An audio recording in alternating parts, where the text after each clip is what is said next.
Hello guys, आज हम topic करेंगे difference between HTML and CSS। So difference देखने से पहले हम इनकी डेफिनेशन को समझेंगे कि HTML क्या होता है और CSS क्या होता है। सबसे पहले हम देखते हैं HTML क्या होता है। HTML stands for hyper text markup language. Hyper text का मीन है यहाँ पर लिंकिंग टेक्स्ट की, वो टेक्स्ट जिस पे हम क्लिक करके दूसरे पेज पर जाते हैं।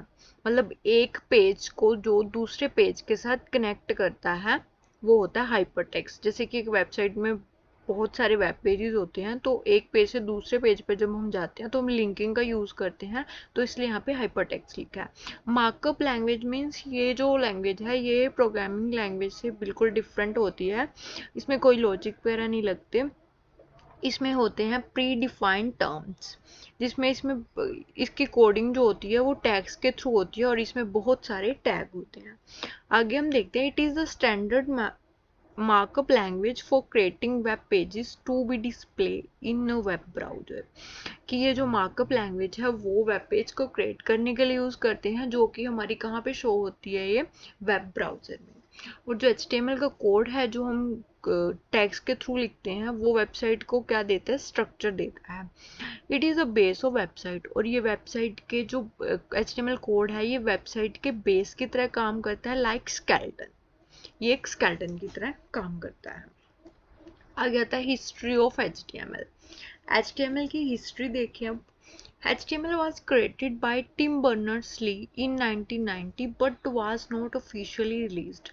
जो HTML क्रिएट की गई थी ये टिम बर्नर्स ली ने करी थी, जो कि तब 1990 में ऑफिशियली रिलीज नहीं हुई थी। इसका जो फर्स्ट वर्जन आया था वो हुआ था 1993 में पब्लिश। एंड HTML2 जो पब्लिश हुई थी वो 1995 में हुई थी। 3.2 जो HTML वर्जन आया था वो 1997 में आया था। ऐसे ही जो 4 आया था वो 1999 में आया था and was a major version of HTML, और जो मेजर वर्जन है वो 4.01 ही था। आगे जो HTML5 रिलीज हुई वो 2014 में हुई थी। तो इतने वर्जन्स की हमें ज़रूरत क्यों पड़ी, क्या नीड थी इसकी? क्योंकि जो पुराने वर्जन है वो टेक्नोलॉजी में होने वाली चेंजेस की वजह से जो न्यू चैलेंजेस आते हैं उनको फुलफिल नहीं कर पाते, इसलिए कुछ ना कुछ मॉडिफिकेशन की नीड होती है। तो ऐसे ज़्यादा उसमें उसके लिए ज़्यादा एडवांस टैग चाहिए थे, तो जो कि लेटेस्ट वर्जन में आए, जो कि HTML5 ने फुलफिल करी उनकी नीड। जैसे कि इसमें बहुत सारे न्यू टैग्स आए, ऑडियो टैग, वीडियो टैग और सेक्शन टैग, और इसमें तो मोस्टली सिमेंटिक टैग थे। सिमेंटिक टैग मीन्स इसमें वो टैग आ गए थे जिसका कि मीनिंग से पता लग जाता था कि इस टैग का क्या यूज़ होगा। तो ऐसे टैग वगैरह जो आए थे वो HTML5 में ही आए थे। ठीक है, ये इसके पुराने वर्जन्स थे। नेक्स्ट हम देखेंगे its feature of HTML5। HTML5 के फीचर क्या है? Code is very simple and easy. जो HTML5 का कोड है वो बहुत ही ज़्यादा सिंपल है और ईजी है। And there is no need of plugin in HTML5। जो पुराने HTML के वर्जन थे उसमें प्लगइन्स वगैरह यूज़ करते थे। प्लगइन्स क्या होते हैं? प्लगइन्स क्या करते हैं? प्लगइन्स होते हैं प्रोग्रामिंग कोड और फंक्शन का कलेक्शन होते हैं पहले तो प्लगइन्स, ठीक है, जो कि हमें वेबसाइट में एक्स्ट्रा फीचर्स ऐड करने की फैसिलिटी देते हैं। जैसे जैसे हमारे वर्जन्स नए नए आए वैसे वैसे क्या हुआ कि वो प्लगइन्स थे, जो प्लगइन्स का क्या एक ड्रॉबैक होता है, वो क्या करते हैं जब हम प्लगइन्स अपनी वेबसाइट में ऐड करते हैं तो वो क्या करते हैं, लोडिंग जो स्पीड होती है वेबसाइट की वो इंक्रीज कर देते हैं। तो इसीलिए जो लेटेस्ट वर्जन आया हमारा 5th, उसमें जैसे जैसे प्लगइन्स की डिक्रीज हुए प्लगइन्स यूज़ करने, उसकी जगह न्यू टैग आए, एडवांस टैग, तो उन्होंने क्या किया, प्लगइन्स को हटा दिया। तो वहाँ पे क्या हुआ कि उन्होंने क्या किया, जो लोडिंग स्पीड थी वेबसाइट की वो डिक्रीज हो गई। तो इसका ये बहुत अच्छा एडवांटेज है। Advance tag like video, audio and other semantic tag आ गए। और जो HTML की डिक्लेरेशन थी, declaration code is small in HTML5 as compare to other version. जो HTML की हम डिक्लेरेशन करते हैं वो आगे देखेंगे हम, वो 5th वर्जन में काफ़ी स्मॉल थी as compare to other versions. जैसे कि जो पुराने वर्जन थे उसमें जो डिक्लेयर करनी होती है HTML वो बहुत ही ज़्यादा लाइन ऑफ कोड था, बट जो 5th वर्जन था उसमें डॉक टाइप लिखने से ही हमारी डिक्लेरेशन हो जाती है, वो हम आगे देखेंगे। नेक्स्ट हमारे ये आता है हमारा, ये हमारा HTML है। नेक्स्ट हम देखेंगे जो इसमें डीबग करने की, ये भी इसका एडवांटेज है काफ़ी, जो इसमें डीबग करना वगैरह होता है, डीबग मीन्स जो वो हमारे एरर वगैरह फाइंड आउट करने होते हैं वो भी काफ़ी इजी होते हैं। और जो HTML हमारे HTML लैंग्वेज है ये क्या है, ये केस इंसेंसिटिव है। मीन्स कि जो केस सेंसिटिव का मीन्स होता है कि जो कैपिटल और स्मॉल लेटर्स होते हैं उनमें डिफरेंस होना, और जो केस इंसेंसिटिव होता है वो मीन्स होता है कि जो चाहे हम स्मॉल लेटर यूज़ करें चाहे कैपिटल लेटर यूज़ करें, नो इशू। सो बट जो रेकमेंड किया गया वो यही किया गया कि हम इसमें स्मॉल लेटर्स का यूज़ करें, बट ये केस इनसेंसिटिव लैंग्वेज है, ऐसा कुछ नहीं है कि हम बड़ा या छोटे वाला लेटर लिखेंगे तो कोई इशू होगा। ये हमारी थी HTML के बारे में। अब हम देखेंगे CSS। CSS क्या होता है? CSS हमारी जो लैंग्वेज है, CSS stands for cascading style sheets.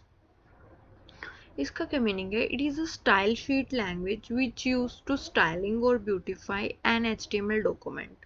क्या है ये? एक ऐसी स्टाइल शीट है जो कि क्या करती है, स्टाइलिंग का काम करती है। जो हम HTML बना लिया, बेस हमारा बन गया है ना, स्केलेटन हमारा बन गया, अब उस स्केलेटन को कुछ ना कुछ तो ब्यूटिफाई करना है ना।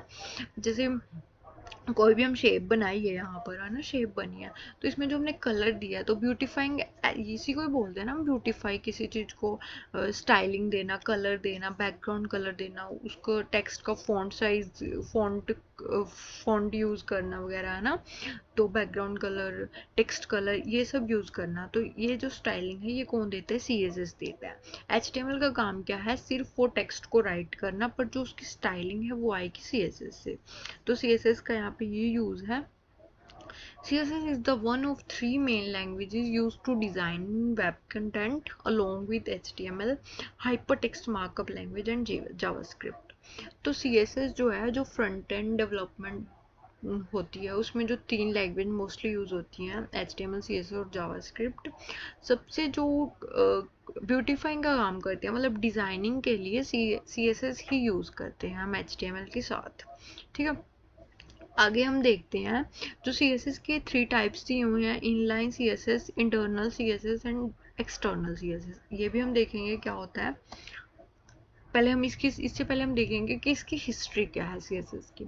CSS was first introduced in 1994 by Haikon William Lai। हाइकन लाई लिखे यहाँ पे है ना, हाइकन लाई। तो इन्होंने क्या किया था, 1994 में इंट्रोड्यूस की थी CSS, and in 1998 CSS2 was released, offering improved layout control and the ability to specify how content would appear on different platforms including handheld devices, print screen, television।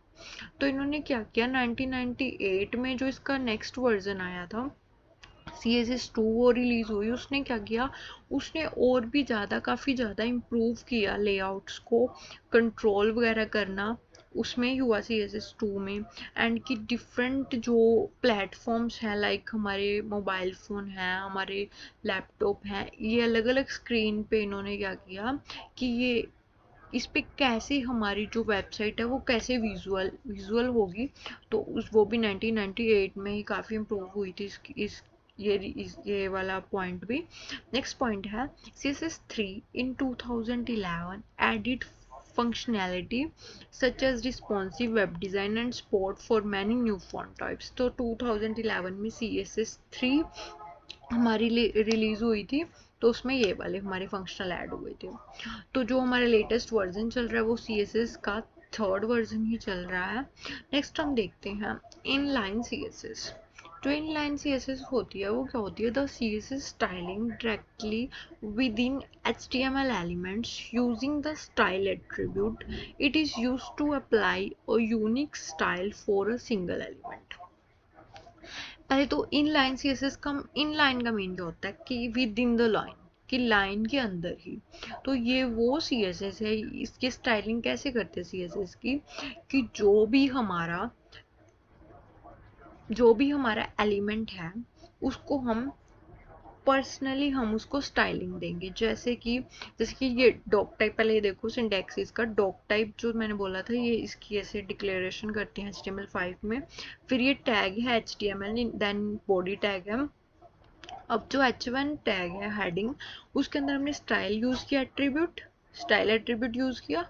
Then हमने कलर, जो भी हमने देना है हमने property और value use कर ली। Text align centre, ये मतलब हमें ऐसे यूज करते हैं हम इनलाइन CSS, ठीक है।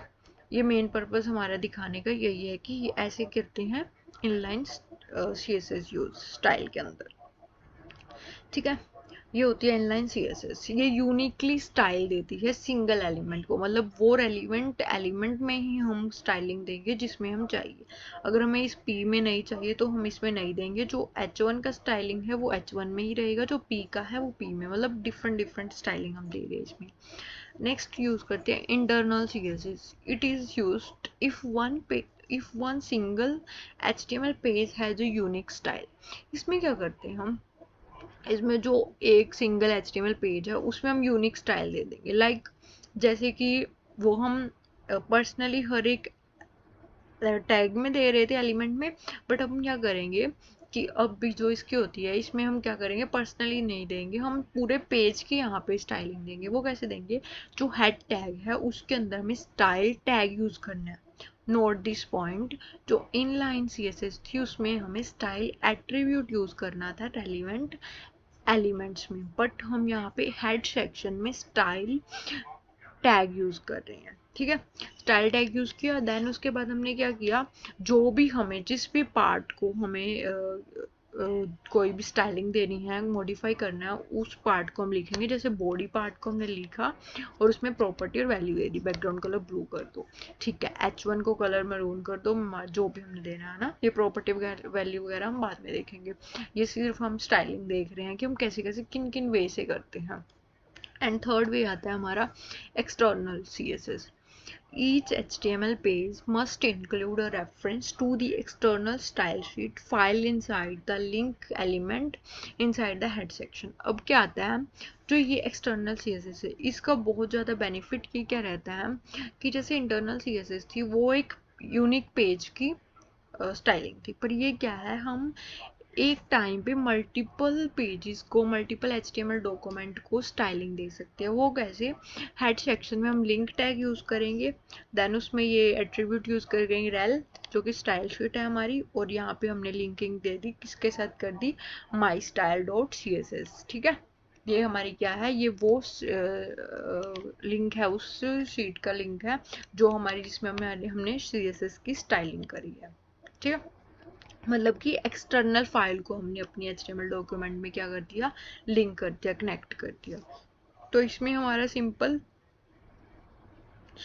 इसमें हमारा कोई भी टैग में या फिर हमने स्टाइल एट्रीब्यूट यूज नहीं किया है ना, पहले की तरह। इसमें एक्सटर्नल सिर्फ एक शीट यूज की है CSS, और उसके एक्सटेंशन क्या है, .css, क्योंकि ये क्या है, ये अलग से फाइल यहाँ पर आके कनेक्ट हुई है। इनका ओवरऑल डिफरेंस है कि जो HTML लैंग्वेज है वो वेब पेज के स्ट्रक्चर के लिए यूज होती है, एंड जो CSS है वो वेब पेज के स्टाइल के लिए यूज होती है। एंड HTML का लेटेस्ट वर्जन 5th है एंड CSS का 3rd वर्जन है। सो यही था आज का हमारा टॉपिक। अगर आपको इस टॉपिक से रिलेटेड कोई भी डाउट है तो आप कमेंट में पूछ सकते हैं। And for more updates, please like this video and subscribe the channel.